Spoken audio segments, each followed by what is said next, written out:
cabaran untuk wanita umur 50-an banyak sebenarnya.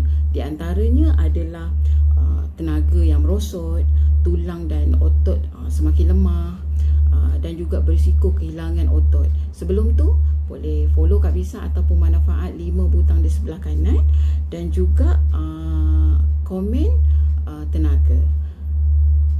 Di sini Kak Bisa nak share satu protein yang boleh menggantikan kopi, yang biasanya untuk mendapatkan satu tenaga adalah minum kopi. Tapi Kak Bisa nak share tentang pengambilan protein soya yang sangat bagus.